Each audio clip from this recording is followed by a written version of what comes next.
दोस्तों, एनडीए ने अपने उपराष्ट्रपति उम्मीदवार के नाम का ऐलान कर दिया है। भाजपा के राष्ट्रीय अध्यक्ष जेपी नड्डा ने प्रेस कॉन्फ्रेंस करते हुए सीपी राधाकृष्णन को अपना उम्मीदवार घोषित किया है।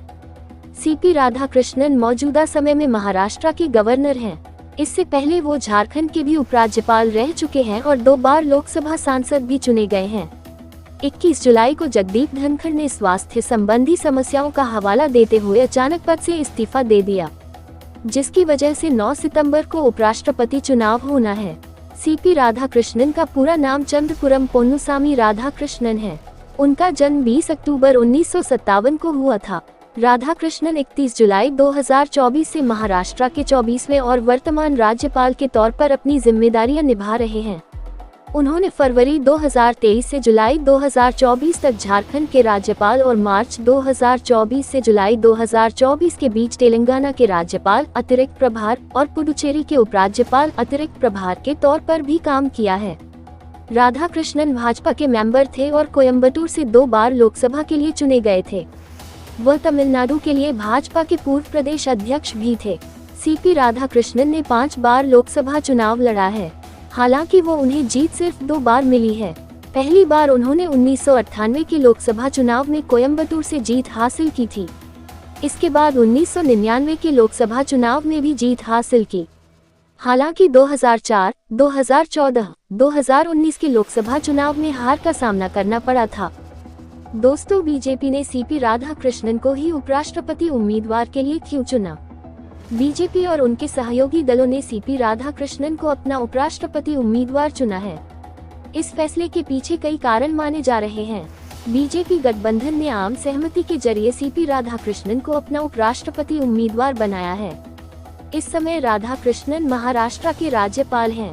राधाकृष्णन दक्षिण भारत में बीजेपी के लिए कई सालों तक काम कर चुके हैं। तमिलनाडु प्रदेश अध्यक्ष की भूमिका में भी रहे हैं। तमिलनाडु में बीजेपी खुद को मजबूत करने का प्रयास कई सालों से कर रही है। उसका बढ़ता वोट शेयर भी इस बात की तस्दीक करता है। लेकिन बढ़ा हुआ वोट शेयर अभी भी सीटों में तब्दील नहीं हुआ है। इसी वजह से बीजेपी के लिए यहाँ मुश्किलें कायम है। अब बीजेपी ने सीपी राधाकृष्णन को आगे कर तमिलनाडु की पश्चिमी बेल्ट पर फोकस किया है। असल में कोयम्बटूर सीट से 1998 और फिर 1999 में राधाकृष्णन को जीत मिली थी। 1998 के चुनाव में तो उनका जीत का मार्जिन भी 144,676 वोट रहा था। ऐसे में उनकी लोकप्रियता को समझते हुए भी बीजेपी ने अब उपराष्ट्रपति चुनाव के लिए उन्हें आगे किया है। वैसे बीजेपी का वोट शेयर भी बताने के लिए काफी है कि पार्टी क्यों तमिलनाडु पर इतना फोकस कर रही है। 2021 के विधानसभा चुनाव में उसका वोट शेयर सिर्फ 2.6% रहा।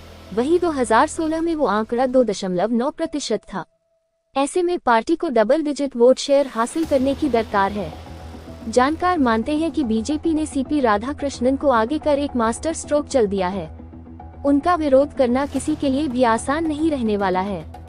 यहाँ भी सबसे बड़ी बात यह है कि राधाकृष्णन खुद तमिलनाडु से आते हैं और इस समय वहाँ पर डीएमके की सरकार है। ऐसे में एक दुविधा अब मुख्यमंत्री एम.के. स्टालिन के मन में रहने वाली है। दिल्ली की राजनीति को ध्यान में रखते हुए अपने राज्य के उम्मीदवार का विरोध किया जाए या फिर पार्टी लाइन से ऊपर उठ सियासी समीकरण साधे जाएं। बीजेपी के लिए तमिलनाडु में अपनी उपस्थिति को और ज्यादा मजबूत करना कई सालों का सपना है। पार्टी ने सुधार जरूर किया है, संगठन भी खड़ा हो चुका है, लेकिन अभी भी उम्मीद के मुताबिक समर्थन नहीं मिल रहा है। लेकिन अब पार्टी ने सीपी राधाकृष्णन को आगे कर ओबीसी कार्ड खेल दिया है। असल में राधाकृष्णन गाउंटर कोंडू वेल्लालर समुदाय से आते हैं। इसे तमिलनाडु की राजनीति का अहम वोट बैंक माना जाता है। राज्य की पश्चिमी बेल्ट में तो यह वोट बैंक और ज्यादा निर्णायक साबित होता है। ऐसे में बीजेपी ने एक बड़ा दांव खेल दिया है। सीपी राधाकृष्णन का उपराष्ट्रपति उम्मीदवार बनना बीजेपी का एक नया एक्सपेरिमेंट भी हो सकता है। इस दांव की वजह से इंडिया गठबंधन में दरार तक पड़ सकती है। यहाँ भी सबसे बड़ा खतरा तो डीएमके को लेकर है, जिसके कुल 32 सांसद हैं। असल में कुछ साल पहले ही एक डीएमके नेता ने राधाकृष्णन को लेकर कहा था कि वे एक अच्छे इंसान हैं, लेकिन उन्होंने पार्टी गलत चुन रखी है। कुछ दूसरे डीएमके नेताओं ने भी निजी तौर पर राधाकृष्णन को पसंद किया है। ऐसे में उनका विरोध करना डीएम के लिए भी आसान नहीं होगा।